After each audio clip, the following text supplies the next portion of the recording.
आज अचानक आईने में देखा, ऐसा लगा मानो मैं इस आईने को भूल चुकी थी और इसके साथ साथ खुद को भी भूल चुकी थी। यकीन नहीं होता, जो शादी मेरे लिए एक सपना बन चुकी थी, आज वो सपना सच होने जा रहा है। सोचती हूँ कितनी लकी हूँ मैं, जो मुझे संदीप जैसा हमसफर मिला। आंसू नहीं, खुशी नजर आई, घाव नहीं।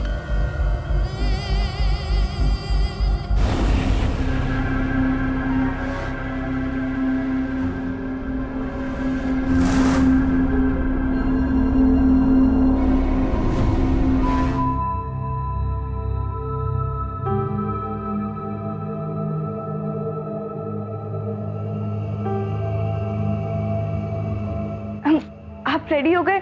माँ, ऑफिस के लिए निकल रहा हूँ। माँ मार्केट गई है, वो थोड़ी देर में। अरे यार, ये माँ को भी अब भी जाना था। मैंने आपके लिए पराठे बनाए। भूख नहीं है। अब दूध तो पीते जाइए। जाते टाइम टोकते नहीं, ये समझ में नहीं आता क्या?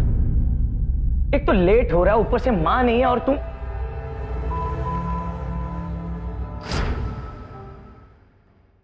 सुनिए तो। बाय।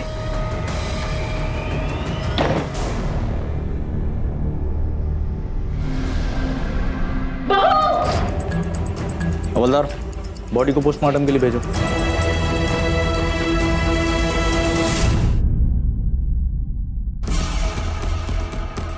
सीमेंद छिट्टे मिले हैं।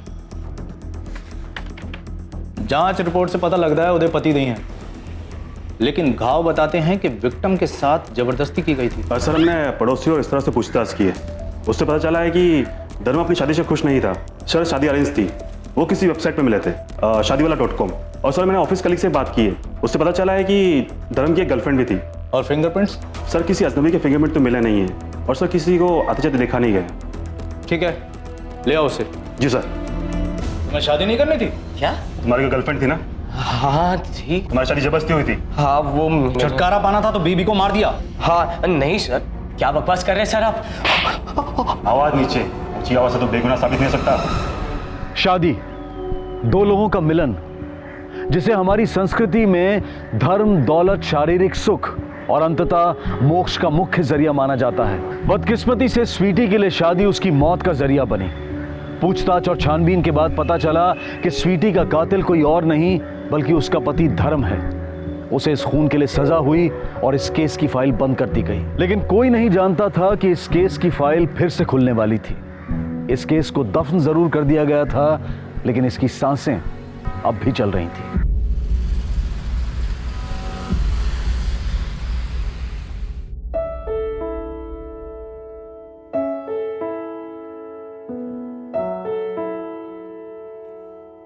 रचना,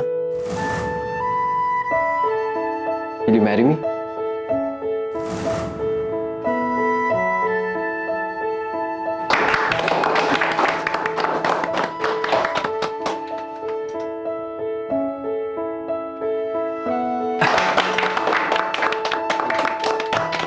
थैंक यू चाचा।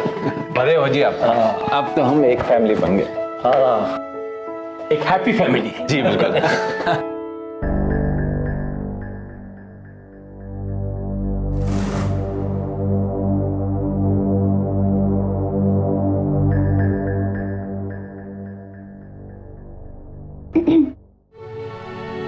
अरे रचना,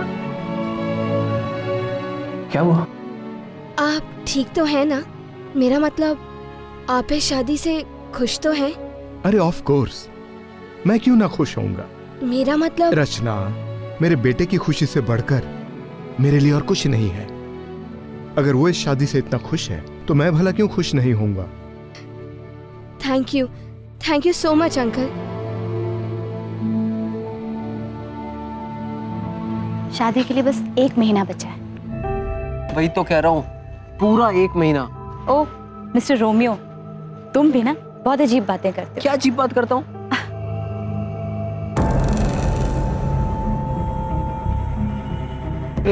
और क्या रहा है? जाने दो संदीप, पे घूर क्या रहा है तू? संदीप, हाँ? संदीप छोड़ो ना, जाने दो उन्हें। तुम्हें मेरी कसम, जाने दो उन्हें।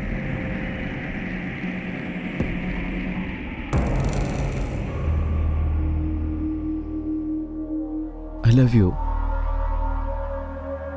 संदीप, मुझे कोई फर्क नहीं पड़ता कि लोग मेरे बारे में क्या कहते हैं। फर्क पड़ता है तो इस बात से कि तुम मुझसे कितना प्यार करते हो।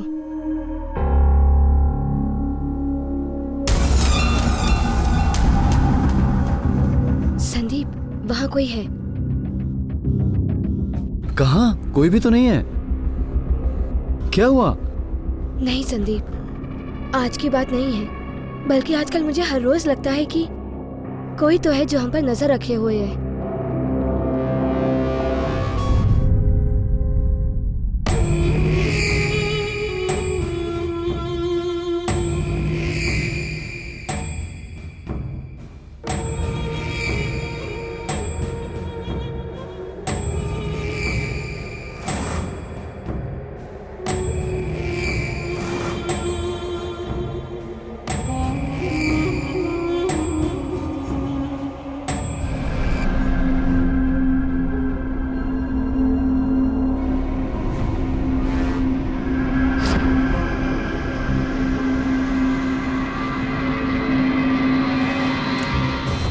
सर, आने जाने का एक ही रास्ता है। सर मैं जब आया तो दरवाजा खुला हुआ था, चाबी लगाने की भी जरूरत नहीं पड़ी। अनुज, होटल के सारे स्टाफ की इन्फॉर्मेशन जुटाओ, खास करके उनकी जो इस फ्लोर पे काम करते हैं। विक्टिम की फैमिली से बात हुई? हो जाएगी सर। फ्लोर का सीसीटीवी फुटेज बुक। भैया, कोई भी साड़ी पसंद नहीं आ रही। पिछली बार आप कितनी अच्छी साड़ी लेके आए थे, इस बार क्या हो गया? हाँ, आपको क्या हो गया? कितना टेंशन ले रहे हो? मेरी शादी कल थोड़े ना है, फिक्र मत करो।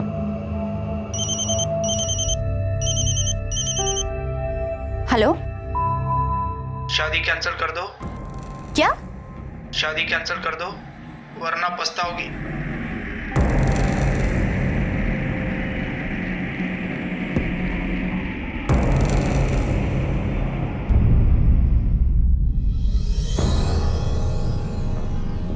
पापा आउट ऑफ स्टेशन गए हैं और मम्मा टेंशन में बैठी हैं, इसलिए मैंने उन्हें नहीं बताया। सही किया बेटा। लेकिन हमें पुलिस कंप्लेंट करनी चाहिए। नहीं बेटा, पुलिस को इन्वॉल्व करेंगे तो खामखुआ। लेकिन पापा समझ नहीं रहे। नहीं संदीप, पापा सही कह रहे हैं। हो सकता है कि किसी ने हमारे साथ मजाक किया हो, एक मामूली सी बात हो। खामखा हम पुलिस स्टेशन जाएंगे, कंप्लेंट करेंगे और बात का बतंगड़ बन जाएगा। बेटा, तुम्हें किसी पे शक है जो तुम्हें धमकाना चाहता हो?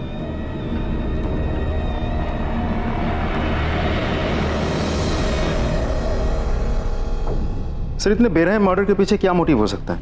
पहले क्लोरोफॉर्म यूज करके बेहोश करवाया गया, फिर बहुत ही सफाई से कॉन्डोम यूज करके रेप किया गया ताकि सीमेन के ट्रेसेस ना मिले। इसलिए पति के अलावा हमें किसी के सीमेन नहीं मिले। अनुज, ये जो 7 वार हुए ना, ये अंधाधुंध नहीं हुए।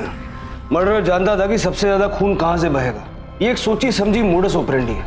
अगर विक्टिम होश में होता तो ये 7 जगहों पे वार करना मुश्किल था, इसीलिए उसने विक्टिम को क्लोरोफॉर्म देके बेहोश किया। फुटेज देखते हैं। सर, इतनी कम रोशनी में कैसे कुछ दिखेगा? 1:10। ये वही वेटर है ना? सर, लगता तो ऐसा ही कुछ है।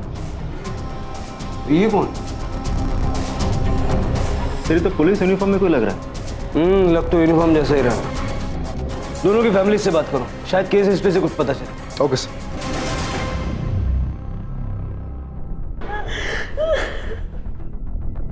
देखिए, हम समझ सकते हैं कि आपके लिए बहुत मुश्किल समय है, लेकिन कातिल तक पहुंचने के लिए हमें आप लोगों की मदद चाहिए। इसलिए अच्छे से सोचिए और बताइए, उनके साथ किसी की कोई दुश्मनी थी? कोई पुराना दोस्त, कोई रिश्तेदार, कोई नाराज प्रेमी जो शादी से नाखुश हो? किसी से कोई दुश्मनी वगैरह ऐसा कुछ भी नहीं था सर, दोनों बहुत खुश थे। देखिए, जिस तरह से मर्डर हुआ है, बहुत ही बुरी तरह से नफरत से मर्डर किया गया है। ऐसा भी तो हो सकता है कि उन दोनों के लाइफ में पहले से ही कोई हो। मोना की लाइफ में ऐसा कुछ भी नहीं था सर, नहीं तो वो वेबसाइट में नहीं जाती जहां वो शिव से मिली थी। कौन सी वेबसाइट? शादीवाला.com। शादीवाला.com। सर, मोना और शिव को मारने का कोई मोटिव नजर नहीं आया। हमने अपनी तरफ से पूछताछ की, पेरेंट्स सही बोल रहे। इससे पहले शिव को छोड़कर उसके लाइफ में और कोई नहीं था। और शिव? एक गर्लफ्रेंड थी, अब शादी हो गई। लाठी, ये जो शिव की गर्लफ्रेंड थी ना, उसके हस्बैंड के बारे में इंफॉर्मेशन निकाल। पता करो उसके मन में शिव को लेकर कोई गुस्सा तो नहीं है। राठी, ये जो वेबसाइट है ये लोगों को मिलवाने के साथ साथ उनकी शादियां भी ऑर्गेनाइज करता है, यहाँ तक कि हनीमून पैकेजेस भी अरेंज करके देते हैं। तो ऐसा तो नहीं कि कातिल को शिव और मोना के बारे में यहीं से पता चला हो सकता है पैसे लेके इन्फॉर्मेशन बेची गई हो।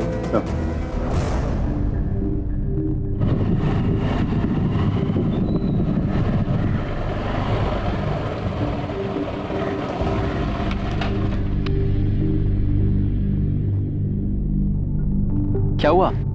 क्यों ओके रचू?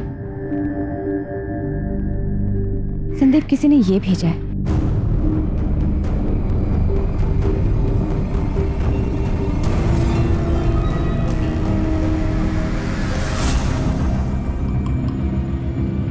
ये तो मेरी एक्स गर्लफ्रेंड है। ये बहुत पुराने पिक्चर्स है। पिछले 3 सालों से मैं कभी उससे नहीं मिला, मेरी तो बात भी नहीं हुई उससे। इट्स ओके बाबा, मैं तो बस तुमसे ऐसे ही पूछ रही थी। Thank God. तुम इतना डर गए थे? रचना, मैं नहीं चाहता कि हम दोनों के बीच कभी भी कोई प्रॉब्लम हो। I really love you. I know बाबा। क्या हुआ? हम लोग हंस तो रहे हैं, लेकिन ये सीरियस बात है यार। ये सब कोई तो है जो हमारी शादी तोड़ना चाहता है। वो कौन था जो रचना और संदीप की शादी तोड़ने पर तुला था? जो रचना को डरा रहा था, धमका रहा था, और क्यों? रचना और संदीप इस बात को एक छोटा वाकया समझकर पुलिस के पास नहीं गए, और यही उनकी भूल थी, क्योंकि जल्द ही ये धमकियां हमलों में तब्दील हो गई। रचना को अकेला पाकर उस पर जानलेवा हमले होने लगे। मामले की गंभीरता समझ में आते ही रचना और संदीप ने पुलिस का दरवाजा खटखटाया। सर, और इस सब के बाद कल रात रचना पर हमला हुआ। गाड़ी के नीचे आते आते बची है। तुम्हें पक्का यकीन है कि गाड़ी तुम्हारी तरफ ही आ रही थी? अच्छा, तुम्हारी जो ये एक्स गर्लफ्रेंड थी, रिश्ता तोड़ते वक्त कोई झगड़ा, मनमुटाव, कोई रंजिश? नो सर, ऐसा कुछ भी नहीं था। हम दोनों ने मिलकर फैसला किया था, पर मुझे नहीं लगता वो इन सब में इन्वॉल्व होगी। वो हम चेक कर लेंगे। अच्छा, एक बात बताओ, जिस लड़के ने तुम्हें ये घाव दिया है, कहीं ये वही लड़का तो नहीं है जो धमका रहा है? रिलैक्स, ऐसे केसेस हमने पहले भी देखे। एसिड अटैक है इसीलिए पूछ रहा हूँ। कोई पुराना प्रेमी जो नाराज हो? Quite possible. उसका नाम विनोद है। पिछले 4 साल से मुझे बहुत परेशान कर रहा था। अरे समझ में नहीं आता तुम्हें? प्यार करता हूँ तुमसे रचना, शादी करना चाहता हूँ तुम्हारे साथ। देखो, मैं तुम्हें ठीक से जानती भी नहीं। माना कि हम दोनों एक ही ऑफिस में काम करते, लेकिन इसका मतलब ये नहीं। रचना, रोज पूरा दिन ऑफिस में तुम्हारे बारे में सोचता रहता हूँ मैं। अरे बस तुम्हें देखता रहता हूँ। तुम भी मुझसे प्यार करना सीख जाओगे रचना। विनोद, ये क्या कर रहे हो तुम? रचना, तुझे छोड़ूंगा नहीं। अगर तू मेरी नहीं हो सकती तो किसी की भी नहीं।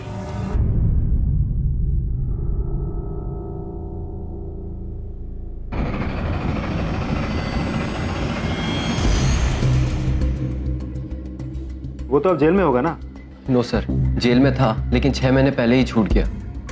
सर, मुझे समझ नहीं आ रहा है, रचना की जिंदगी बर्बाद करने के बाद भी उसे सिर्फ 3 साल की सजा हुई।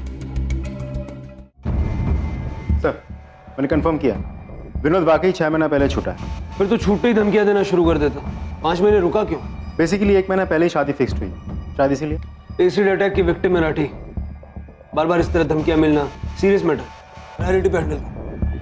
और मैं कल फरीदाबाद जा रहा हूँ। वो जो वेबसाइट है शादीवाला.com, उनका ऑफिस है फरीदाबाद। देखते हैं डबल मर्डर केस के बारे में उनसे क्या इन्फॉर्मेशन मिलती है।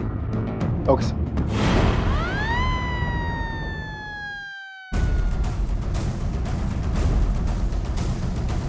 सर, हम लोगों को मिलवाने से शादी अरेंज करने तक, हनीमून को भेजने तक सारी सर्विसेज देते हैं। काफ़ी नर्वस लग रहे हैं आप। नहीं, मतलब हाँ, बहुत मेहनत से ये कंपनी खड़ी की है ना सर। इस मर्डर के चलते कंपनी बंद ना हो जाए तो टेंशन तो होगा ही ना सर। और एक्चुअली ये दूसरी बार हुआ है ना हमारे यहाँ आए हुए नई शादी हुए जोड़े का मर्डर, वो भी 1 महीने के अंदर अंदर। कौन से केस की बात कर रहे हैं? वो धर्म और स्वीटी सेठ, वो बीच वाली फोटो। इन दोनों का भी मर्डर हुआ? दोनों का नहीं सर, सिर्फ वाइफ का। 7 बार वार किया सर। रेप भी हुआ था सर, वो हस्बैंड ने, मतलब धर्म ने किया था। अब तो जेल में है वो। अरविंद जी, मुझे स्वीटी और धर्म और मोना और शिव, इन दोनों कपल्स की सारी डिटेल्स चाहिए। Yes yes of course sir, मिल जाएगी।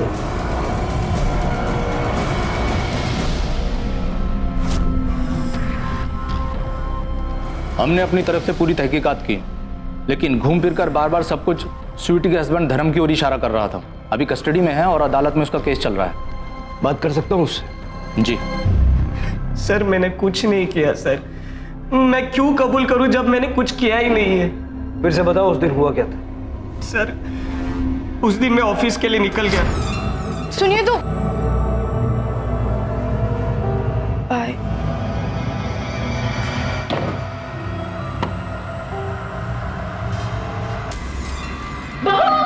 बस इसके अलावा कुछ नहीं पता है सर। मैंने सचमुच उसको नहीं मारा सर।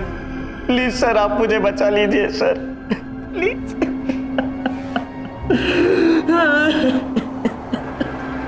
सर अब जाऊं मैं? मुझे जो कुछ भी मालूम था मैंने आपको सब कुछ सच सच बता दिया सर। अब और क्या? बैठ जा चुपचाप। सर बट ये दिस इज हैरेसमेंट सर। मैं आपको बोल चुका हूं कि मेरा उस लड़की से कोई लेना देना नहीं है। हैरेसमेंट? ये सब तुझे हैरेसमेंट लगता है? अब तक तो हमने तुझे छुआ भी नहीं। एक मासूम लड़की के चेहरे पर तेजाब फेंकता, उसकी पूरी जिंदगी बर्बाद करके यहाँ बैठ के हैरेसमेंट की बात करता है तू? खुद तो जेल से छूट गया, लेकिन उसके चेहरे पर जो घाव दिया है ना तू, वो जिंदगी भर रह जाएगा।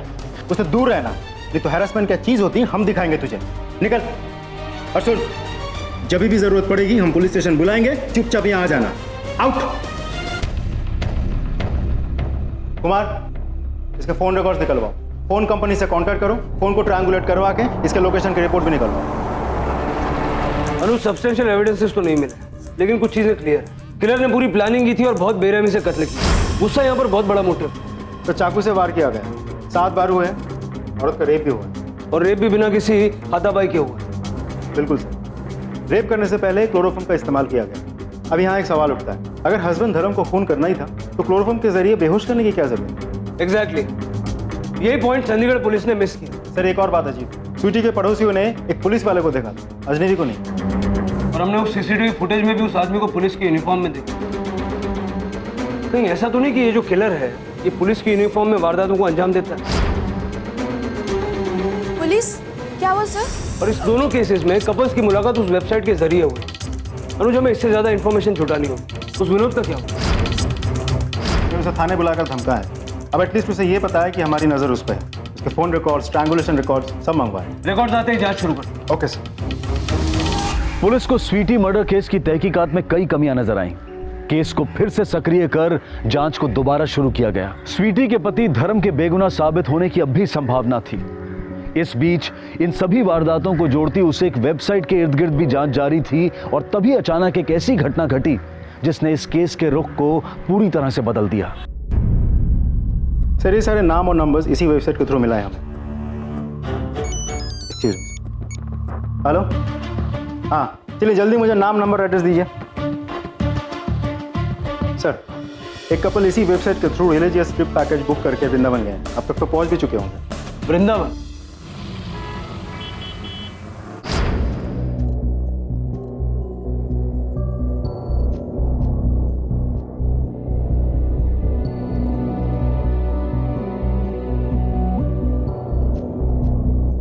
हाँ हाँ आप ही के एरिया में, वृंदावन। कोई अतिथि गेस्ट हाउस है वहाँ, हस्बैंड एंड वाइफ।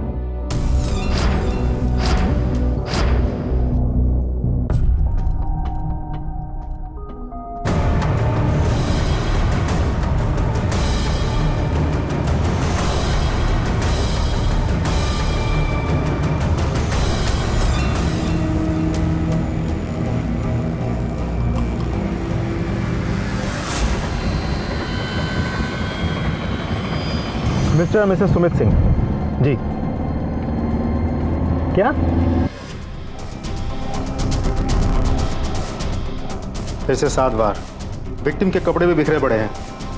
ये संजोग नहीं हो सकता। ये सारे मामले उस मैट्रिमोनियल वेबसाइट से जुड़े हैं, शादीवाले.com। एक ही ढंग से की गई 5 खौफनाक हत्याएं। बेशक ये काम किसी सीरियल किलर का था जो एक के बाद एक अपने शिकार चुनकर उन्हें अपने अनूठे अंदाज में मार रहा था। इसमें कोई शक नहीं कि ये सीरियल किलर है। देखिए हर मर्डर में एक ही पैटर्न है। लेकिन पहले सिर्फ स्वीटी का कत्ल हुआ, फिर दोनों मामलों में दोनों पति होगा। क्योंकि वो सिर्फ औरतों को ही अपना शिकार बनाना चाहते हैं। 2 मौकों पर उनके पति उनके साथ में थे। औरतों को मारना उसकी जरूरत है और मर्दों को मारना मजबूरी। और ये 7 वार? क्योंकि ये सिर्फ शादीशुदा जोड़ों को ही अपना शिकार बनाता है। मेरे मुताबिक ये 7 वार 7 फेरों से जुड़े हुए। आपका ये जो सीरियल किलर है, ये 30 से 40 के बीच की उम्र का कोई अकेले रहने वाला शख्स है।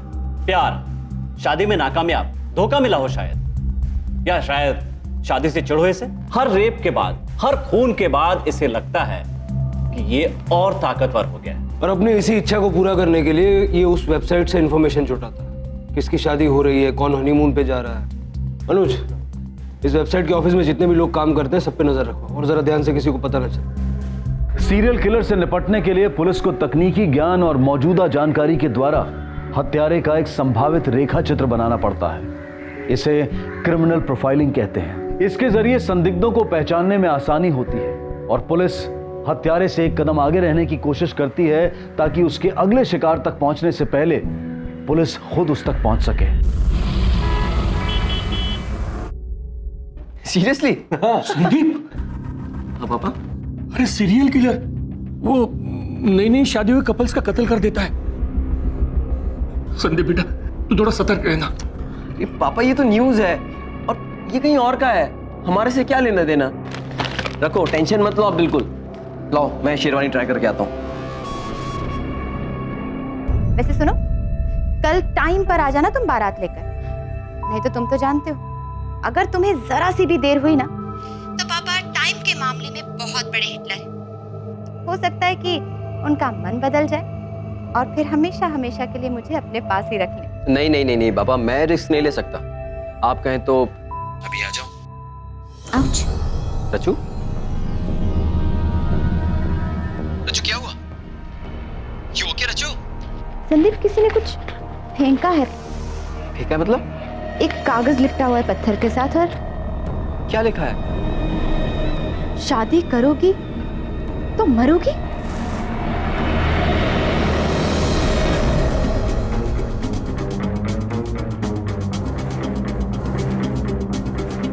डरो मत रचना, विनोद के सारे रिकॉर्ड्स हैं हमारे पास। सर, कुछ भी करके इसे पकड़िए प्लीज। आप चिंता मत कीजिए, अब तक वो अरेस्ट भी हो चुका होगा। कुछ भी हो हमें तुरंत फोन कीजिएगा। अभी हमें निकलना होगा। चलो।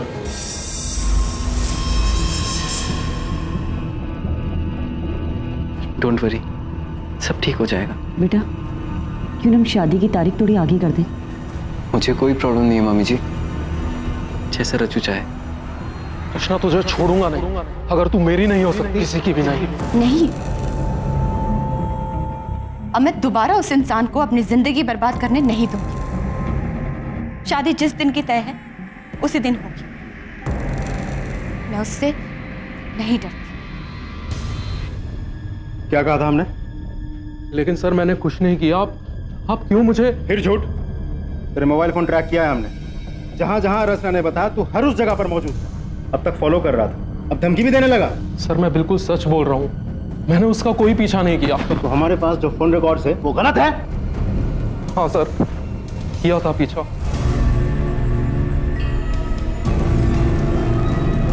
मैंने उसका पीछा किया था और उसे कभी धमकाया नहीं सर। उसे घर पे पत्थर नहीं फेंका था? कल रात की बात कर रहा हूं मैं। सर, पत्थर? सर, मैं तो उसके घर के आसपास भी नहीं था। मैं बिल्कुल सच बोल रहा हूँ। उस दिन जब आपने मुझे पुलिस स्टेशन बुलाया था, उसके बाद से तो मैंने उसका पीछा तक करना छोड़ दिया था। सर, मैं दोबारा जेल नहीं जाना चाहता। सर, शादीवाले.com वेबसाइट में काम करने वाले एम्प्लॉय लिस्ट, नाम, नंबर, एड्रेस। सर, ओनर है अरविंद। इसे खुद के 3 बार डिवोर्स हो चुके हैं, 4थी बार शादी की है इसने। और दूसरा ये जय आईटी टीम का लीडर है। हर एप्लीकेंट के पर्सनल इंफॉर्मेशन तक पहुंचने का क्लियरेंस है इसके पास। और किलर का जो प्रोफाइल हमने बनवाया उससे ये काफी मेल खाता है। सर, तीसरा है रजत। इसने 3 बार विक्टिम को मैसेजेस भेजे थे, तीनों ने रिजेक्ट किया और उन्हीं तीनों का मर्डर हुआ है। खैर, तीनों से बात करके देखते हैं क्या निकलता है। हाँ, मतलब 3 डिवोर्स हो चुके हैं मेरे, लेकिन इन सब का इन केसेस से क्या लेना देना है ना सर? और हाँ, वो वृंदावन वाला मर्डर, उसके बारे में इंफॉर्मेशन मैंने ही दी थी ना आपको कि वो लोग वहाँ हैं, तो मैं क्यों उनका। तुम्हारे वेबसाइट पे एक मेंबर है ना, रजत सरफ, कई बार लड़कियों से रिजेक्ट हो चुका है। मालूम नहीं सर, हमारे तो इतने मेंबर हैं। हाँ, लेकिन तुम एक लिस्ट तो बना के दे सकते हो ना, जिन जिन लड़कियों ने रिजेक्ट किया है, नाम, नंबर, कॉन्टैक्ट डिटेल्स वगैरह। हाँ सर, दे सकता हूँ। ऐसे तो कई लोग होंगे ना जो अकेले होंगे, फ्रस्ट्रेटेड होंगे, चाहते होंगे उनकी लाइफ में भी कोई हो। तुम्हारी लाइफ में कौन? सर अभी तो कोई नहीं। अकेले रहते हो? अच्छा लगता है अकेले रहना? क्या कर सकते हैं सर, नो ऑप्शंस। ये देखो सर, मैं समझा नहीं, ये तीनों लड़कियां कौन है सर? नहीं पहचाना? इधर देखो, ये सारे मैसेजेस शादीवाले.com में तुमने ही भेजा था ना? ओह हाँ सर, वो उस वेबसाइट पे थी ये तीनों, लेकिन मुझे कैसे याद रहेगा सर? मैंने तो एक मैसेज भेजकर छोड़ दिया था। छोड़ दिया? हाँ। हमें तो लगा कि उन्होंने तुम्हें रिजेक्ट कर दिया। हाँ तो तुम्हें बहुत गुस्सा आया होगा, जैसे कि अभी आ रहा है। और इसी गुस्से के चलते तुमने उन्हें मार दिया। उन्हें मारने का सबसे बड़ा मोटिव तो तुम्हारे पास है।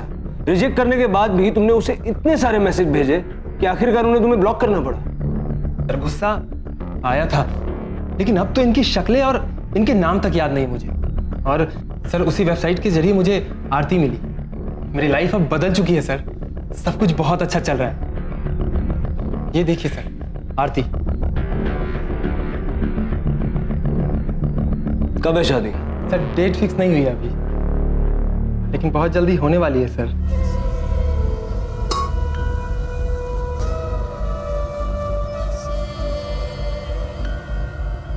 वेलकम बेटा।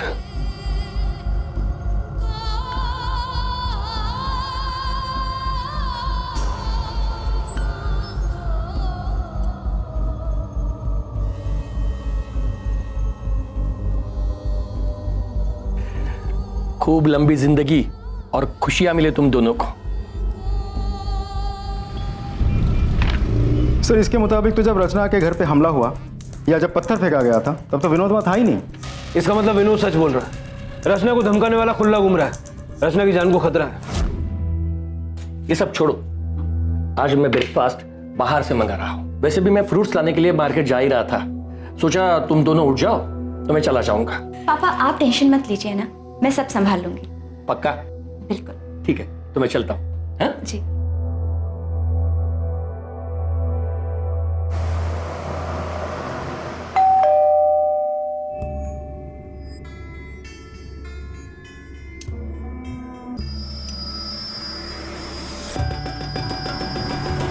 ओ मिसेस अरोरा।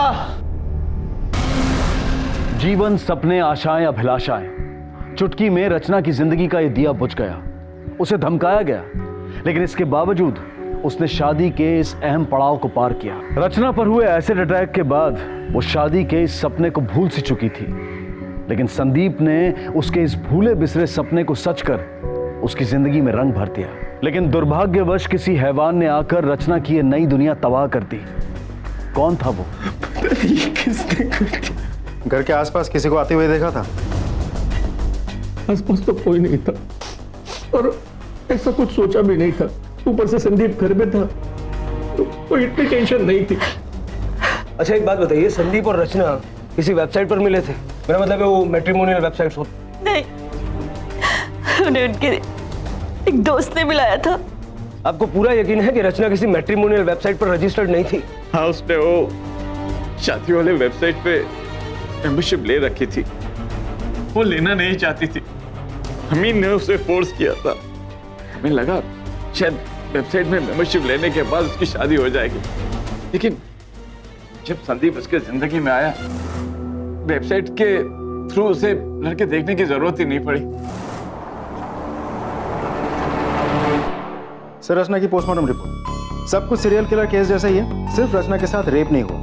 अनुज, ये कोई कॉपीकैट किलर भी हो सकता है। सर ऐसा भी तो हो सकता है कि बीच में कोई आ गया हो और सीरियल किलर के पास समय की कमी हो। बाकी सारी चीजें तो सीरियल किलर केस की तरफ इशारा करती हैं। एक बहुत बड़ा फर्क है, रचना शादीवाले.com वेबसाइट पर रजिस्टर्ड ही नहीं थी। याद है उसके माँ बाप ने क्या कहा था? हाँ, उसने वो शादी वाले वेबसाइट पे मेंबरशिप ले रखी थी। यानी रचना वेबसाइट के जरिए किसी से मिली नहीं। ये देखो वो न्यूज आर्टिकल जो सीरियल किलर के बारे में है, इसमें कहीं भी उस वेबसाइट का नाम नहीं है। और यही गलती कर दी हमारे कॉपीकैट किलर ने। सीरियल किलर के सारे पहलू जाने बिना उसने रचना को मारा और इसीलिए उसने रचना का रेप नहीं किया। सर रचना से जुड़े इतने सारे लोगों से हमने पूछताछ की, इतनी बेरहमी से किसने मारा होगा? इसके पीछे कोई पर्सनल वजह भी हो सकती है। हो सकता है कातिल कोई महिला भी हो।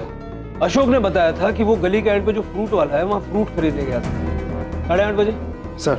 और संदीप को रचना की बॉडी मिली 9 बजे, जब वो नींद से जागा। यानी किलर के पास आधा घंटा था और किलर ये भी जानता था कि अशोक को फ्रूट वाले के पास जाकर वापस आने में करीब करीब आधा घंटा लगेगा। मतलब कोई उस पर नजर रख रहा था, प्लान कर रहा था। अनुज, घर के आसपास सब जगह पूछताछ करो। कितने बजे दूध रख कर गए थे? 7:30 के आसपास साहब जी। किसी को देखा था इस घर की तरफ आते हुए? नहीं साहब। सर मुझे नहीं लगता उनकी किसी के साथ कोई दुश्मनी हो सकती है, लेकिन एक उनके दोस्त हैं मोहन करके, मुझे तो ज़्यादा पता नहीं है, आप उनसे बात कर सकते हैं। नो सर, किसी से दुश्मनी होने का तो कोई चांस ही नहीं था। और सर, पत्नी की डेथ के बाद से उसका ध्यान सिर्फ अपने बेटे के पालन पोषण पर ही था। साहब मैं रोज यहाँ पे ठेला लगाता हूँ, मैंने उस दिन उनके घर के आसपास किसी को नहीं देखा। ये देखो, रचना शादीवाले.com पर तो रजिस्टर्ड नहीं थी, लेकिन एक और वेबसाइट है हमदोनों.com, रचना का रजिस्टर्ड प्रोफाइल। एक और चीज दिखाता हूं।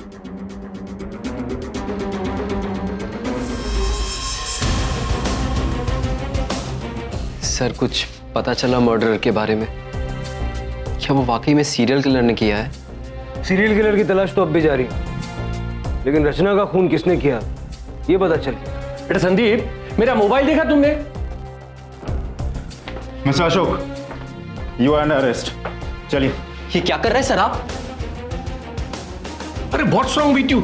आप मुझे क्यों गिरफ्तार कर रहे हो? ये तो आप बताएंगे। अपनी होने वाली बहू को इतना धमकाने के बावजूद जब वो आपकी बहू बन गई, आपने उसे मार दिया। पागल हो गए आप लोग। मेरे पापा किसी को क्यों मारेंगे, वो भी रचना को? ये जानते थे कि मैं रचना से कितना प्यार करता था। तुम ये नहीं जानते कि ये रचना से कितना प्यार करते थे? क्या? शादी करना चाहते थे उससे। ये भी उसी वेबसाइट पर रजिस्टर्ड है जिस पे रचना थी, हमदोनों.com। संदीप के बड़े होने के बाद ये जो मैट्रिमोनियल साइट्स होते हैं ना, उस पर एनरोल करवाया था। कौन सा वेबसाइट? यही कोई हमदोनों.com। और हमने ये भी पता किया कि उस दिन सुबह ये फ्रूट लेने भी नहीं गए। साहब उस दिन आशु साहब मेरे ठेले पे नहीं आए थे। पापा ये सब? रचना से मैं मिला पहले। सच को तो आप रियलिटी में ज्यादा सुंदर लगती है। Thank you. थोड़ी हिचकिचाहट के बाद हम दोस्त बन गए। मैंने सोचा अब अगला स्टेप तो शादी है, लेकिन अचानक रचना ने मुझसे मिलना ही छोड़ दिया। अगली बार जब मैं रचना से मिला। अरे तू? पापा मैंने आपसे कहा था ना, उस स्पेशल लड़की से मिलवाऊंगा जिससे मैं शादी करना चाहता हूँ। टन टन टन।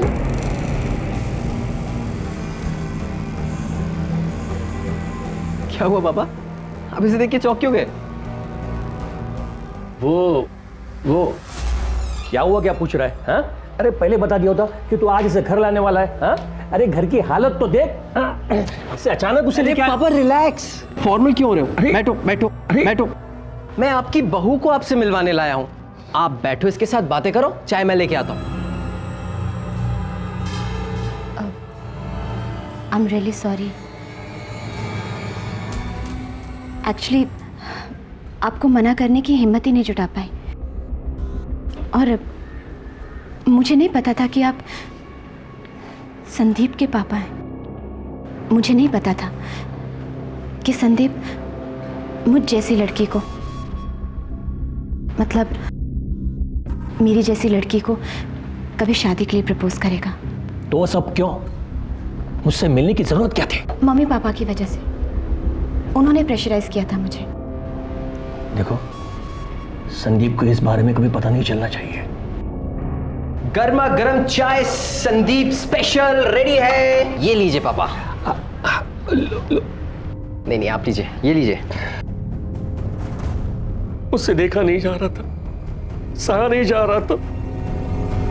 जिसके साथ मैंने इतने सपने देखे, इतनी प्लानिंग की, वही लड़की अब मेरे बेटे के साथ। और आपने उस किलर की मोडस ऑपरेंडी अपना कर उसे मार दिया। सॉरी बेटा, मुझसे गलती हो गई, मुझे माफ कर दो बेटा, मुझे माफ कर दो। समझ पापा, डोंट यू डेयर। आपने मेरी पूरी जिंदगी बर्बाद कर दी। प्लीज ले जाइए। चलिए चलिए बेटा, बेटा बेटा प्लीज बेटा। जिंदगी ने जब अशोक के साथ ये अजीब मजाक किया तब उसके पास विकल्प थे। सच्चाई का रास्ता अपनाकर अपने बेटे को रचना और अपने बारे में सब कुछ बता देना, या फिर अहंकार में रहते हुए इस बात को छिपाकर तिरस्कार की आग में जलना। लेकिन अशोक ने अपने अहंकार का रास्ता चुना और नतीजा हमारे सामने है। पुलिस ने इस केस को होशियारी से सुलझाया, लेकिन वो सीरियल किलर अब भी आजाद घूम रहा था और कई जानें दांव पर लगी हुई थी। अच्छा, आपके स्केड्यूल के हिसाब से नेक्स्ट किसकी शादी है? नाम और पता SMS कर दी। थैंक्स। सर, मुझे नहीं लगता जय सीरियल किलर है। क्यों? क्योंकि वो समलैंगिक है। उसका एक बॉयफ्रेंड है, सालों से दोनों एक साथ रहते हैं। मतलब हम गलत ट्रैक पर थे अनुज। अभी सीरियल किलर को पकड़ने का एक ही रास्ता है, उसे रंगे हाथों पकड़। वो कैसे सर? मैंने अभी अरविंद से बात की, उससे पूछा नेक्स्ट शादी किसकी है। नाम और पता आ जाएगा, उनसे मिल लेते। Okay sir.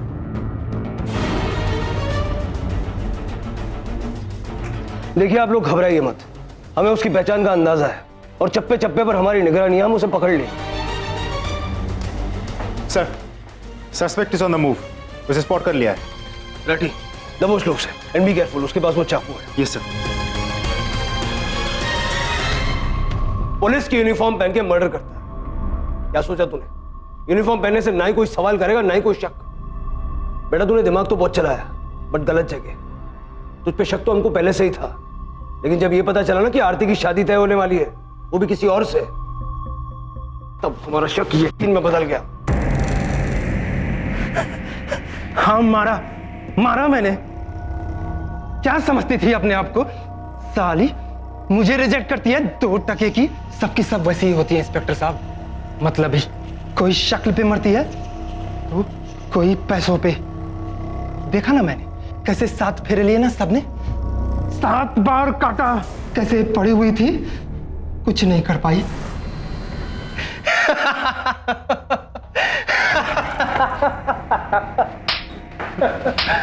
अनुज, इसे मारने से कोई फायदा नहीं, ये दिमागी तौर पे बीमार है। सड़ने तो सारी जिंदगी जेल में।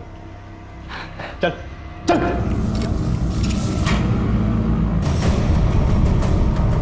बाकी वहां पर मत जाना, भूत है।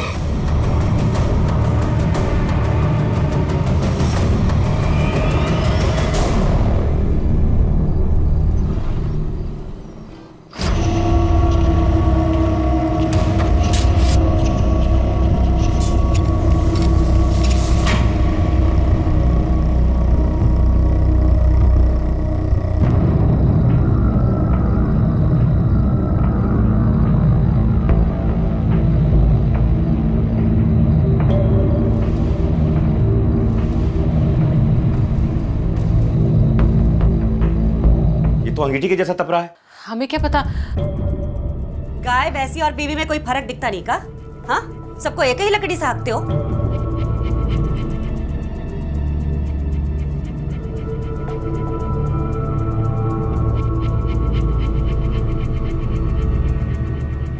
क्या जरूरत थी ये मियां बीबी के झगड़े में छलांग लगाने की? तो गलत होता हुआ देखकर सूरदास बन जाए, है ना? अरे अगर वो मियां बीबी है तो हम का बगल वाली रमैया चाची की फुलवा मौसी है, सगी भाभी है। और अगर अपने देवर को टोक दिया तो क्या हुआ? अच्छे देवर ही लगता है बस। रिश्तों को निभाना और परिवार को बनाए और बचाए रखना हर इंसान की सबसे बड़ी और जरूरी जिम्मेदारी होती है। और इस जिम्मेदारी को निभाने में की गई गलती या बरती गई लापरवाही किसी परिवार और उसमें रहने वालों दोनों के लिए बहुत खतरनाक साबित हो सकती है। लेकिन क्या टूटे हुए रिश्तों को जोड़ने की कोशिश और जुड़े हुए रिश्तों को बनाए रखने की चाहत भी जुर्म की किसी कहानी को जन्म दे सकती है? जवाब है हाँ। और ऐसा कैसे हो सकता है, ये हम देखेंगे आज की इस कहानी में।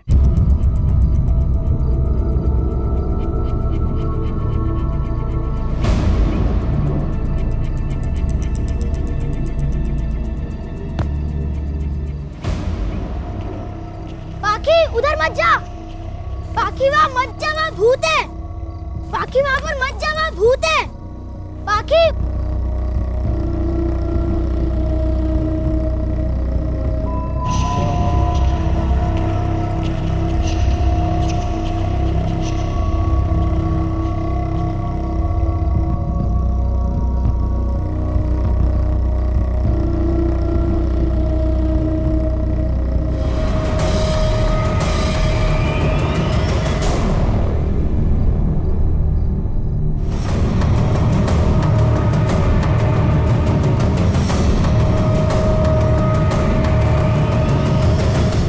I am sorry.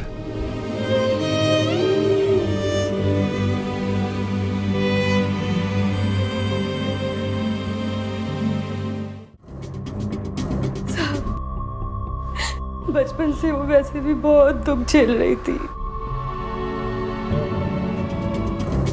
जब से पैदा हुई तब से बीमार थी। आपकी बच्ची को ल्यूकेमिया हो गया और शहर के बड़े हॉस्पिटल में दिखाएंगे ना तो आपकी बच्ची बच सकती है। और आज कई दिन बाद वो खेलने निकली थी। बाबा बाबा देखना। हाँ बाकी देखो, भागना नहीं है और कूदना भी नहीं है। याद है ना डॉक्टर ने क्या कहा है? हाँ, सुई लगेंगी फिर से। वापस लौट कर नहीं आई तो हमने बाहर जाकर देखा, हमें नहीं दिखी। फिर हम कुएं के पास गए, कुएं के पास देखा तो हाँ साहब, पता तो हमें कुएं पे ही चल गया था कि हमारी बच्ची पूरी ठंडी पड़ गई थी साहब। पता नहीं कैसे गिरी, कहाँ हुआ, कुछ पता नहीं है साहब। बाकी उससे गिरने का तो कोई सवाल ही पैदा नहीं होता। ये जरूर कोई हरकत हो गया उसके साथ। तो आपका कहना यह है कि किसी ने जबरदस्ती उसे धक्का दिया कुएं में? बिल्कुल मैडम जी, हमारे घर में छोटे छोटे बाल बच्चे, इसलिए हम कुआं को ढकवा दिए थे। ये नन्ही सी बच्ची उसको खोल नहीं सकती तो गिरने का तो सवाल ही नहीं आता। लेकिन फिर इतनी छोटी बच्चे के साथ ये सब कौन करेगा?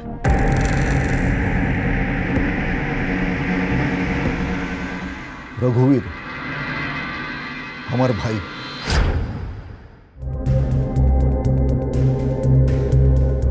मैडम, हमारी शादी थोड़ा देर से हुई थी। मेरा बेटा और पाकी लगभग दोनों एक ही उम्र के थे। ऐसे में हम पाकी को मारना, कुछ भी पूछने से पहले आपको सोचना चाहिए मैडम। मैम, सालों से जमीनों को लेकर झगड़ा चल रहा है इन दोनों भाइयों के बीच में। एक दूसरे के खिलाफ कई सिविल केस भी फाइल करके रखे इन दोनों ने। लेकिन ये इन सब के बीच में जैनिश की बेटी कहाँ से आ गई? ये जैनिश गिरधर का बेटा है क्या? नहीं मैम, गिरधर का बेटा तो लंदन पढ़ता है। जैनिश गिरधर के दूर के रिश्ते का चचेरा भाई है और गिरधर के ज़्यादा करीब भी। गिरधर ने अपने खेतों का कुछ हिस्सा जैनिश को भी दिया है। मैम, आशा ने अपने बयान में बताया था कि बच्ची के साथ रघुवीर का बेटा कप्पू खेल रहा था। हो सकता है उसे कुछ पता हो। बेटा आप मुझे बताओ, और कोई था वहां पर? आपने देखा किसी को? मैंने पाकी को कहा था वहां मत जा, लेकिन उसने मेरी बात नहीं मानी। तो तुम्हारा कहना है कि उस कुएं में भूत रहता है? पता नहीं कुछ दिनों से इसे क्या हो गया है, बहुत डरने लगा है ये। इसे ऐसा लगता है कि कुएं के पास भूत है।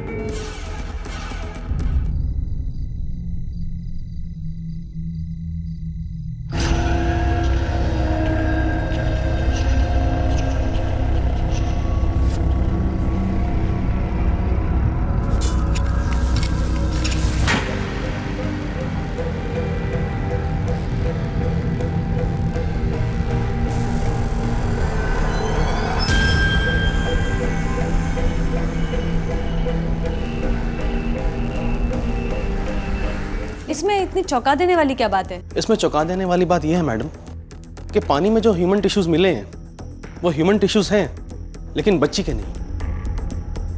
नहीं समझा नहीं, आप क्या कहना चाहते हैं? देखिए, मुझे ऐसा लगता है कि जिस कुएं में डूबने से बच्ची की मौत हुई थी उसमें पहले से ही वो ह्यूमन टिश्यूज मौजूद थे जो पानी के साथ उसके लंग्स और स्टमक में चले।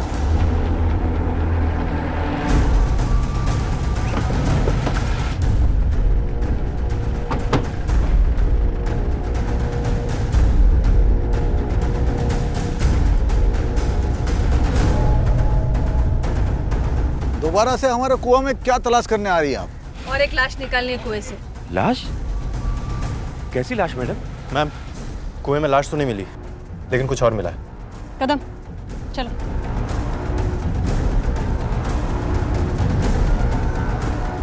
ये तो सिर्फ पत्थर है। मैम, ये सिर्फ पत्थर नहीं बल्कि भारी पत्थर है। शायद ये कुएं में इसीलिए डाली गई होगी ताकि लाश को ऊपर आने से रोक सके, लेकिन कुएं में कोई लाश नहीं है मैडम। हो सकता है रही हो। पिछले घटना के बाद शायद हमारे हाथ ना लग जाए इसलिए कई ठिकाने लगा दी गई हो। यादव एक काम करो, ये कुएं के पानी का सैंपल लैब भेजो। ठीक है मैम। पहली नजर में हादसा लगने वाली पाखी की मौत को गिरिराज सिंह पहले ही हत्या का मामला बता चुका था, लेकिन अब यह मामला एक नहीं बल्कि दोहरे हत्याकांड में बदल गया था। इन्वेस्टिगेटिंग टीम ने कुएं के पानी के जो सैंपल जांच के लिए गवर्नमेंट लैब में भेजे थे उसकी रिपोर्ट आ चुकी थी, जिसके अनुसार पानी में मिले टिश्यूज यानी कि अंश पाखी के पेट और फेफड़ों में मिले अंशों से पूरी तरह से मेल खा रहे थे और ये दोनों अंश किसी इंसानी शरीर के ही थे। कौन था यह शख्स? क्या इसकी हत्या और पाखी की हत्या का आपस में कोई संबंध था, और अगर हाँ तो क्या? और वो लाश जो कल तक कुएं में पड़ी हुई थी वो अचानक गायब कहां हो गई थी? मैम, हो सकता है कि उस बच्ची पाखी ने किसी तरह से कुएं में लाश देख ली और इसी राज के खुलने के डर से कातिल ने उसे कुएं में धक्का दे दिया। वरना और दूसरा क्या मोटिव हो सकता है उस बच्ची को मारने का? लेकिन हमारे लिए ये जानना बहुत जरूरी है यादव कि वो लाश थी किसकी और कुएं से निकाली किसने। जब तुम कुएं में कूदे तो कुआं खुला था या बंद था? खुला था मैडम। और क्या क्या देखा तुमने कुएं के अंदर? बहुत अंधेरा था साहब। हमारा दिमाग, हमारी आंखें तो हमारी बच्ची पर लगी हुई थी। अगर कुछ होगा भी भीतर तो साहब ध्यान नहीं रहा हमारा। यादव, जैनिश को पाखी की बॉडी 10:30 बजे मिलती है, उसके बाद वो लोग उसे हॉस्पिटल लेकर जाते हैं। मुझे बताओ हम लोग वहाँ कब पहुँचे थे? मैम, क्राइम सीन पर हम लोग अगले दिन सुबह 9:30 बजे के आसपास पहुंचे थे, क्योंकि पूरी रात तो पंचनामे और बाकी की कार्रवाई में निकल गई थी। इसका मतलब है एक रात गई है। यादव, इस एक रात में बॉडी को कुएं से निकालकर ठिकाने लगाना बहुत आसान है। सुबह से कुछ नहीं खाया तुमने, भूख नहीं लगी? पाके की याद आ रही है? मैं खिलाती हूँ तुम्हें।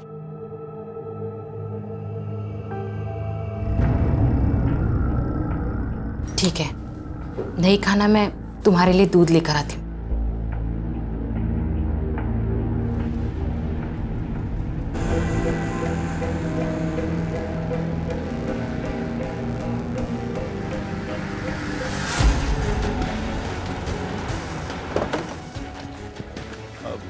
मैम, हम यहाँ हॉस्पिटल क्यों आए हैं?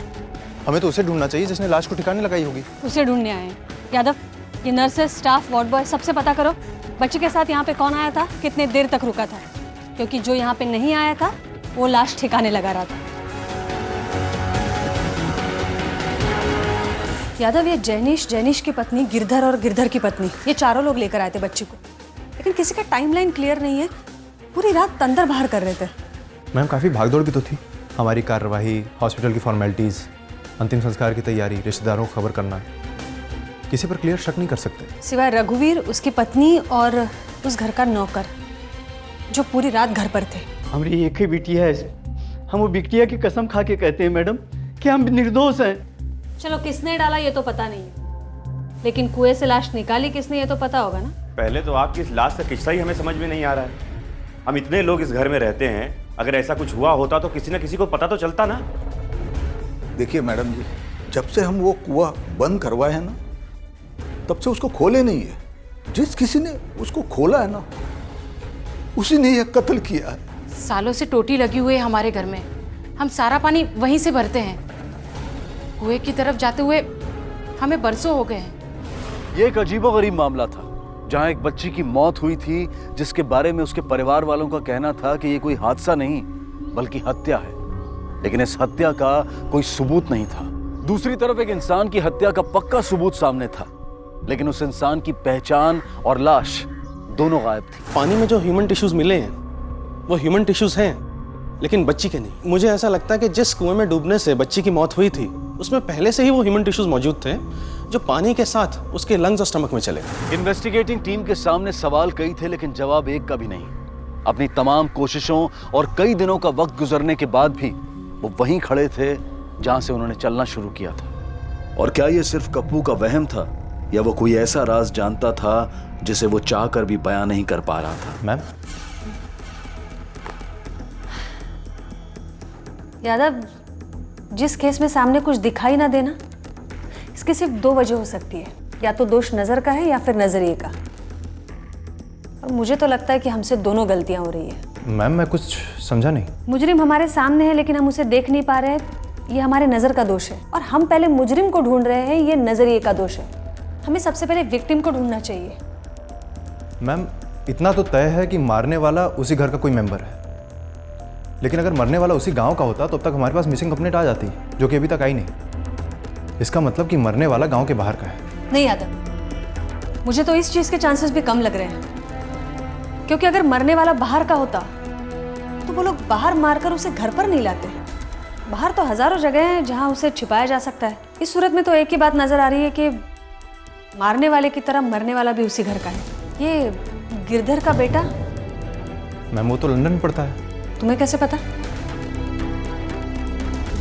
मैडम जी, वैसा तो उसके साथ हमारी बात बहुत कम होती है, तो यहाँ जब दिन होता है वहाँ रात होती है। कंप्यूटर पे हमको चिट्ठी लिख के भेजता है शनिवार के शनिवार, तो उसी से हमको उसका हालचाल मालूम पड़ता है। चिट्ठी बोले तो ईमेल। ये फिलहाल कितने दिन पहले आया था ईमेल? काफी दिन पहले। मैडम जी, आप लोग मेरे बेटे के बारे में इतना जानकारी क्यों ले रहे हैं?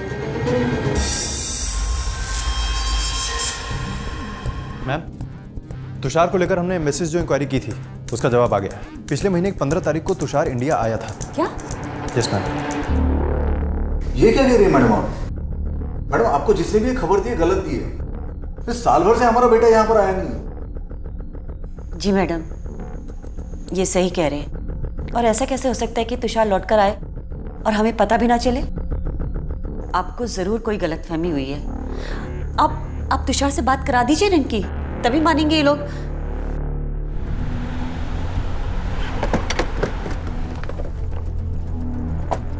मैम, तुषार का फोन पिछले 1 महीने से बंद है। उसके क्रेडिट कार्ड के डिटेल्स के मुताबिक वो अपने गांव भी आया था, लेकिन वो अपने घर नहीं बल्कि इस गेस्ट हाउस में रुका था।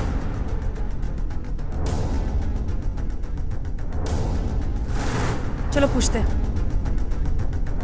हाँ मैडम, इस्लाम का एक लड़का यहाँ रुका था जरूर, लेकिन एक दिन के लिए ही रुका था। Thank you. यादव, ये तुषार सिर्फ एक रात के लिए इंडिया आया था, और वो भी अपने घर पर नहीं, यहाँ गेस्ट हाउस पे रुका था। और घर वालों को इन्फॉर्म तक नहीं किया उसने। क्यों? मैम, हो सकता है कि तुषार को घर के ही किसी सदस्य से खतरा हो। खतरा तो दुश्मनों से होता है ना मैडम जी। तुषार भैया का उस घर में कौन दुश्मन हो सकता है? उल्टे वो तो अटूट कड़ी थी उन दोनों भाइयों के बीच में, जिससे चाहकर भी कभी वो 2 भाई अलग नहीं हो सकते थे। मतलब? बरसों पुरानी बात है मैडम, जब दोनों भैया जी का ब्याह नहीं हुआ था, तब आज जो बड़े भैया जी की पत्नी है ना, उन्हें छोटे भैया जी बहुत चाहते थे। तो आप ये कहना चाहते हैं कि गिरधर सिंह जी की बीवी और रघुवीर सिंह जी, इनके बीच संबंध थे? जी मैडम जी, और उन्हीं से वो पेट से भी थी। रघुवीर के मना करने के बाद जब हम अपनी जान देने जा रहे थे, तब इन्होंने हमारा हाथ थाम लिया, हमारी कोख में पल रहे तुषार को अपना नाम दिया, उसे इतना प्यार दिया जैसे कि वो उनका खुद का बेटा हो। लेकिन ये बात तो सच है ना कि वो आपका खून नहीं है। अभी तक तो महानता का चोला ओढ़े थे आप, आखिर में थक ही गए। हाँ, थक गए हम। आखिर में हर इंसान थक जाता है मैडम, लेकिन तब वो सहारे के लिए अपने बेटे के कंधे पर हाथ रखता है, उसकी गर्दन पर नहीं। हमारी एक गलती ने मैडम उसे पैदा होने से पहले ही दूर कर दिया हमसे। फिर भी खून तो हमारा ही था ना, और वो सब जानता था मैडम। उसके बावजूद भी हमें उतना ही मान देता था जितना बड़े भैया को देता था। तो अब बताइए हम कैसे मारे? यादव, ये तुषार इंडिया आया, लेकिन ना तो वो अपने घर गया और ना ही उसने किसी को कांटेक्ट करने की कोशिश की। लेकिन फिर भी हर एक घर वाला ये जताने के लिए तैयार है कि वो तुषार से कितना प्यार करता है। अब मुझे कोई शक नहीं है कि वो बॉडी तुषार की ही है। लेकिन मैम, सवाल अब भी यही उठता है कि जिस वक्त पाकी को लेकर इतनी भागदौड़ चल रही थी, आस पड़ोस के लोग भी अलर्ट थे, उस वक्त कैसे कुएं से बॉडी को निकालकर कहीं ले जाया गया होगा? तुम्हारे सवाल में ही जवाब छुपा है यादव, क्योंकि जिस किसी ने भी ये सब कुछ किया है, उसके पास बॉडी निकालकर ठिकाने लगाने का ना तो वक्त था ना ही मौका। इसका मतलब है बॉडी वहीं कहीं है।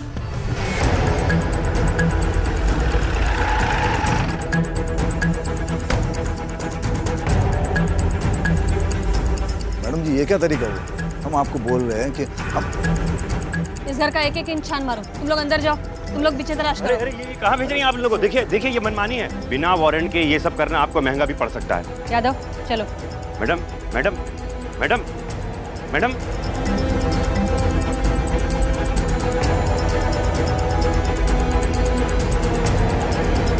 मैडम, जब हम लोगों ने कुछ किया ही नहीं है तो फिर आप तलाशी की बात क्यों कर रही हैं? मैडम सुनिए तो। मैडम,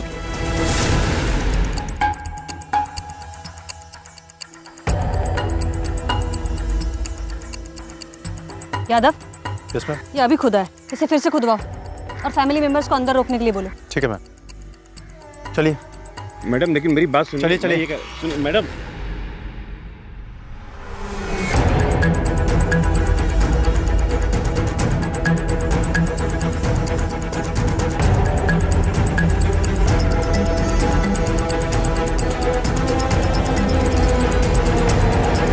डीएनए टेस्ट रिपोर्ट आ जाने के बाद अब तो कोई डाउट बचा नहीं है कि वो बॉडी तुषार की थी। और जो ह्यूमन टिश्यूज बच्ची के लंग्स में और स्टमक में मिले हैं वो भी तुषार की ही बॉडी के थे। डॉक्टर, ये उसकी मौत की वजह और वक्त, इसके बारे में आप कुछ बता सकते हैं? देखिए, उसके सर पर बड़ी गहरी चोट लगी थी, इसलिए डेथ तो इमीडिएटली हो गई होगी। और जो उस बॉडी का हाल है उससे ये बात तो एविडेंट है कि वो बॉडी कम से कम 1 महीने तक तो कोई नहीं थी। Thanks doctor.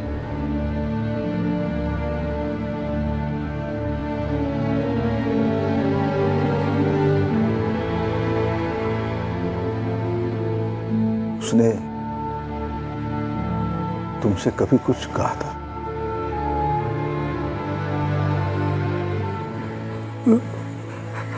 उसने किसी का क्या बिगाड़ा था जो उसको ऐसे?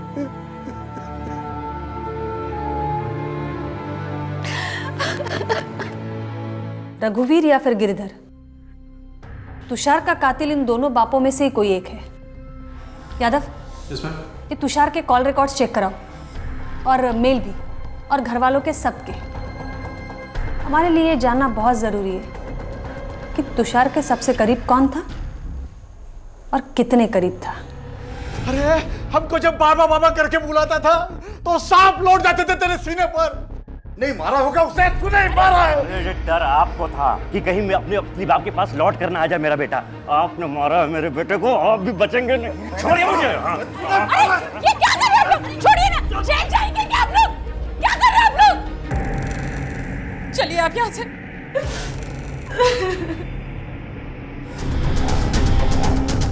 आशा, आशा। यादव, ये हर दूसरे मेल के बाद तीसरा मेल आशा का है। ये तुषार से इतनी करीब थी क्या? उससे माँ बाप से भी ज्यादा। एक काम करो, ये तुषार का जो लास्ट मेल है वो पढ़ो। डियर आशा, एक बहुत अच्छी खबर है। मैंने यहाँ एक बड़ी जगह किराए पर ले ली है जहाँ हम पाखी को उसका अपना कमरा दे सकते हैं। तुम सोच भी नहीं सकती कितना खुश हूँ मैं। 15 की सुबह मैं वहाँ पहुँच रहा हूँ। 16 को हमारी दिल्ली से वापसी की फ़्लाइट है। पूरी तैयारी रखना। मैडम जी, बहुत पुरानी बात है। तुषार और आशा एक दूसरे से बहुत प्यार करते थे। फिर हमारा तुषार लंदन चला गया। हमने आशा के बारे में उससे बात करने की बहुत कोशिश की, लेकिन हरदम वो टालता रहा। वो हमको साफ साफ बता दिया कि उसको उसका जिंदगी बनाना है, और उस बात के अलावा उसके पास दूसरे किसी बात के लिए टाइम नहीं था। मैडम जी, हम समझ गए कि रघुवीर ने जो उसकी माँ के साथ किया वही वो आशा के साथ कर रहा था। उन दिनों जानिश हमारे घर पे रहने आया था। हमने देखा कि लड़का अच्छा है। हमने आशा को सारा हालात समझा दिया, उसको मना लिया, और फिर दोनों का शादी करा दिया। मैडम, हाँ, हमें आशा और तुषार के बारे में पता था, लेकिन उस वक्त तो हमारे पास रोटी खाने को भी पैसे नहीं हुआ करते थे। गिरधर भाई ने बदले में ज़मीन देने का वादा किया तो हमने भी शादी के लिए हाँ बोल दी। पर शादी के बाद से अब तक हम खुश हैं।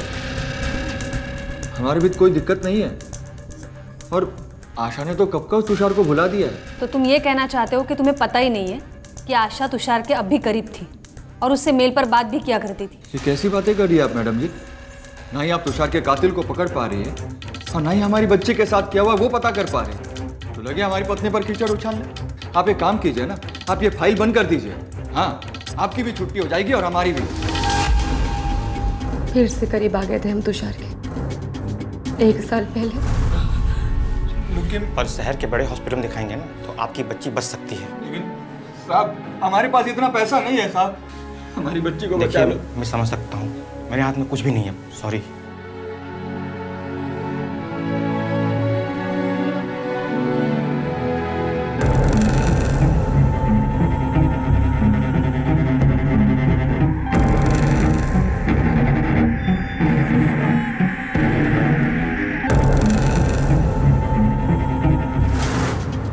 लेकिन इस बार तुषार सिर्फ हमारा दोस्त था, सिर्फ एक दोस्त और कुछ नहीं। उसके मेल पढ़कर तो ऐसा लग रहा है मैडम कि आपका प्यार फिर से जाग उठा।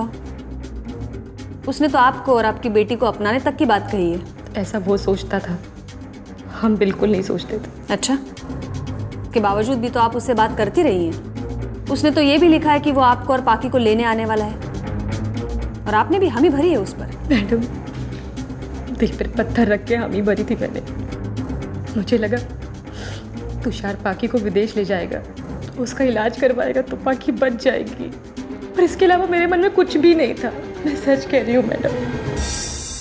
उसने कहा कि वो आएगा और वो आ गया।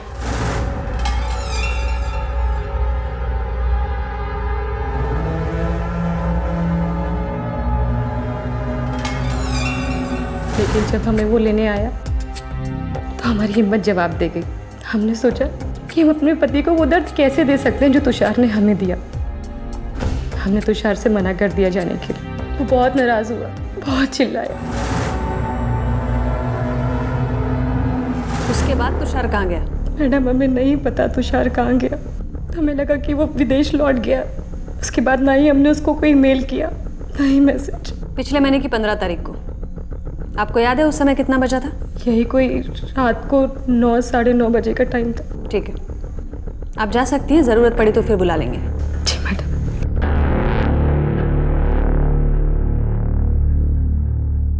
यादव, अगर ये आशा सच बोल रही है तो इसका मतलब है 15 तारीख को 9:30 बजे तक तुषार हवेली में था।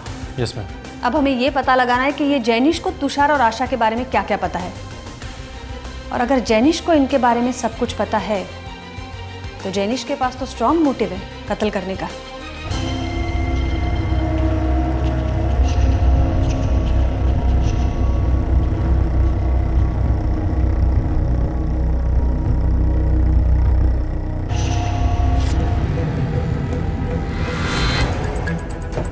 नाम क्या तुम्हारा?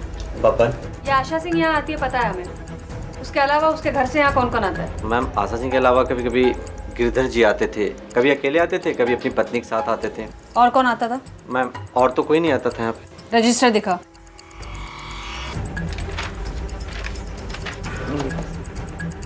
मैम, ये देखिए, पिछले महीने की 7 तारीख को शाम को 6:30 बजे आशा सिंह, पीसी नंबर 4, और उसी शाम को 7:30 बजे जैनिश सिंह, वो भी पीसी नंबर 4। इसका मतलब है जैनिश को आशा और तुषार के बातचीत के बारे में सब कुछ पता चलता था, लेकिन कैसे? आशा ने अपना मेल पासवर्ड तो कभी उसको दिया नहीं होगा। कैसे पता चलता था? सर, मेरी कोई गलती नहीं सर। मैडम, मैं सब कुछ सच सच बताता हूँ। आशा के जाने के बाद उनका पति जैनिश यहाँ कभी कभी आया करते थे, और वो वही पीसी यूज करते थे जो आशा यूज करती थी, और इसके लिए वो मुझे 500 रुपये दे दिया करते थे। तो मैंने सोचता था कि 500 रुपये देने के बाद, और उनका पति है तो मैंने उनको पासवर्ड बता दिया। तो हाँ, ये सच है, हमें पता चल गया था। आग लग गई थी हमारे बदन में जब हमें यह पता चला कि हमारी बीवी पिछले 1 साल से हमें धोखा दे रही है। उस दिन बब्बन की दुकान से गुस्से में हम घर लौटे इन सारी बातों का जवाब लेने। आशा को उम्मीद थी कि पाकी के इलाज के लिए तुषार उसे पैसे देगा, इसीलिए उससे नफरत करने के बावजूद भी उससे बात करती रही। और जब तुषार यहाँ आशा और पाकी को लेने आया 15 तारीख को लंदन से, तो उसको तुमने मार डाला और उसकी लाश को कुएं में फेंक दिया। क्या? ये आप क्या बोल रही है मैडम?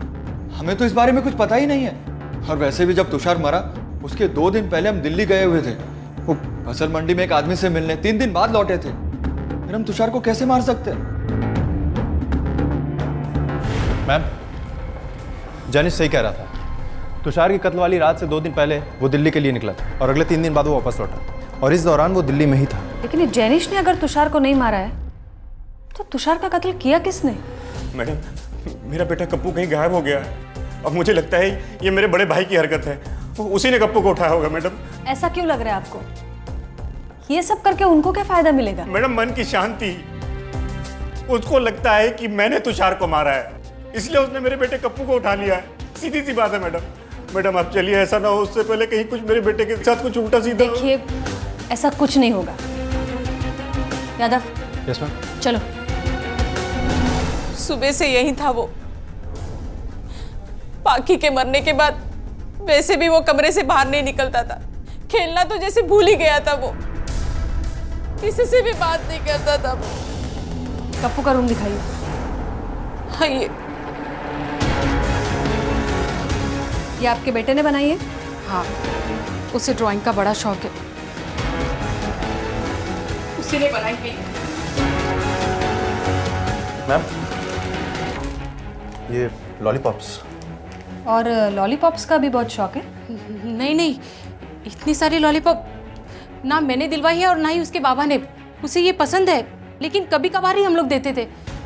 ये यहाँ कैसे आई इतनी सारी? यहाँ और भी है।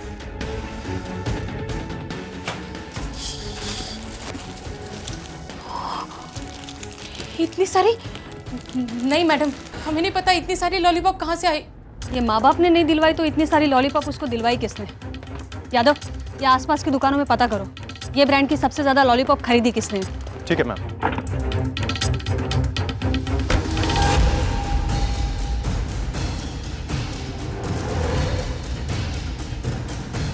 सुनो, इस ब्रांड की लॉलीपॉप तुम अपनी दुकान में रखते हो? हाँ रखते तो हैं सर। सबसे ज्यादा क्वांटिटी में कौन ये खरीदता है?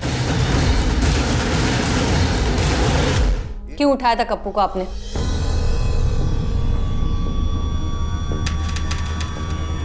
डर था हमें कि वो हमारा राज किसी को बता देगा। कैसा राज? आज हमारी जिंदगी का सबसे खुशी का दिन है। सही कहते हैं लोग कि अपना खून अपना ही होता है। क्या बोलना चाहते हो तुम? साफ साफ बोलो। ये लिफाफा में क्या है? अरे हाँ, ये लिफाफे में ना लंदन की टिकट्स हैं। हमारे बेटे ने भेजे हैं, हमें लंदन बुलाया है। लंदन? तेरा बेटा? हाँ, मेरा बेटा तुषार। जिस इंसान ने उसे जिंदगी दी, अपना नाम दिया, बाप ना होकर भी बाप का प्यार दिया, उस इंसान से एक ही झटके में उसने बाप होने का दर्जा छीन लिया। एक रात पानी पीने उठे तो कुछ आवाजें सुनाई थी। खिड़की पर जाकर देखा तो तुषार हमारी आंखों के सामने खड़ा था। वो आशा को धोखा देने के बाद उसका घर उजाड़ने के लिए लौट आया था और आशा ने उसे मना कर दिया। हमारे हर सवाल का जवाब झूठ में दे रहा था। रघुवीर को टिकट भेजने की बात से भी साफ मुकर गया वो, और हमारी कसम खाकर बोलने लगा कि माँ, बाबा ही हमारे असली पिता हैं, उनकी जगह और कोई नहीं ले सकता। हम बर्दाश्त नहीं कर पा रहे थे। हमने उससे बोला कि उसे जो कुछ कहना है अपने बाबा के सामने जाकर कहे।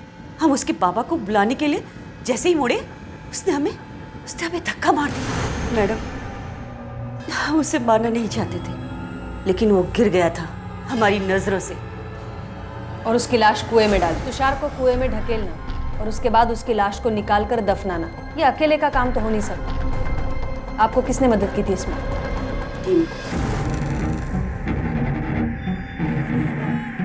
तुषार के बारे में तो आपने बता दिया, अब बताइए पाखी को क्यों मारा? हमने पाखी को नहीं मारा। झूठ मत बोलिए। भला हम झूठ क्यों बोलेंगे? जब हम एक खून कबूल कर सकते हैं तो हम और खून भी तो कबूल कर सकते हैं ना। सबकी सजा बराबर ही है ना। मैडम, मुझे नहीं पता था कि मेरी छोटी सी गलती की वजह से भाभी इतना बड़ा कदम उठा लेंगी। असल में मैंने खाली भैया को जलाने के लिए वो एयर टिकट वाली बात की थी। हमें तुषार ने कोई एयर टिकट नहीं भेजे थे। पापा, हमारी बॉल कुएं के पास चली गई है, ला दो ना, हमें डर लगता है। अरे बेटा, अब डरने की क्या बात है? अब तो कुएं वाले भूत को पुलिस आंटी ने पकड़ लिया है ना। लेकिन दूसरा भूत तो वहाँ होगा ना? दूसरा भूत? बेटा, कोई भूत नहीं होता है। यहाँ ये दूसरा भूत कौन है जिसने तुम्हें उठाकर लेके गया था या लॉलीपॉप दिया था? वैसा ही है ये? नहीं, ये भूत तो आदमी भूत था। आदमी भूत? और ये कब देखा था तुमने? उस दिन जब मैं और पाखी बाहर खेल रहे थे तब। ये सब उसी इंसान ने किया होगा जिससे पाखी के जिंदगी से कुछ नुकसान होता होगा। आपको किसी पे कोई शक है? शक के बिना पर सोचने जाऊं तो लगता है सही सोच रही हूँ। बस साबित करना जरूरी है।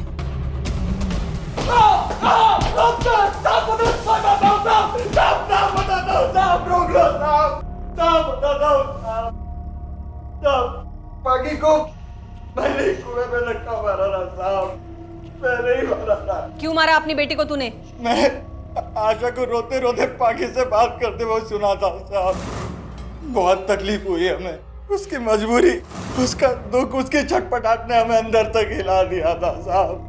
पाकी के खातिर ही ये सब झेल रही थी, और वो पाकी तो आज नहीं तो कल मरने ही वाली थी साहब, बहुत बीमार थी।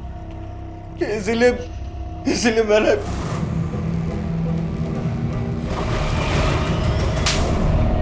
अपनी बेटी को मारते हुए शर्म नहीं आई तुझे? अब तू डिसाइड करेगा कौन कब मरेगा। जानिश अपनी पत्नी आशा से टूटकर प्यार करता था, इतना कि वो उसके लिए कुछ भी कर सकता था, जो कि उसने किया भी। तो फिर इनसे चूक कहां हो गई जिसने इन्हें अपनों का ही कातिल बना दिया? असल में वो चूक थी मर्यादा। हर रिश्ते की एक मर्यादा होती है, और इन सभी ने कहीं ना कहीं उस मर्यादा की सीमा को लांघा। अगर रघुवीर ने अपने और तुषार के आज के रिश्ते की मर्यादा को तोड़ने की कोशिशें ना की होती, तो तुषार की मां के मन में तुषार और गिरिराज के रिश्ते को लेकर डर न जागता। और अगर खुद तुषार ने अपनी मर्यादा का ख्याल रखा होता, तो वो परिस्थितियां ही पैदा ना होती जिसमें उसे अपनी जान गंवानी पड़ी, और वो भी अपनी मां के हाथों। आशा ने अपनी बच्ची की जान बचाने की मजबूरी में, और जैनिश ने आशा को लेकर अपनी असुरक्षा की भावना में अगर एक दूसरे से अपनी हालत, अपने दिल की बात ना छुपाई होती, तो शायद उनकी मासूम बच्ची पाखी आज जिंदा होती। अब मैं अनूप सोनी आपसे विदा लेता हूं। फिर मुलाकात होगी अगले एपिसोड में एक और चौंका देने वाले केस के साथ। तब तक अपना और अपने परिवार का ख्याल रखें और देखते रहें क्राइम पेट्रोल डायल 100। सबक एक को सीख हम सब। जय। क्राइम पेट्रोल्स के और भी दिलचस्प कहानी देखने के लिए हमारे चैनल को सब्सक्राइब करें और बेल आइकॉन दबाना न भूलें।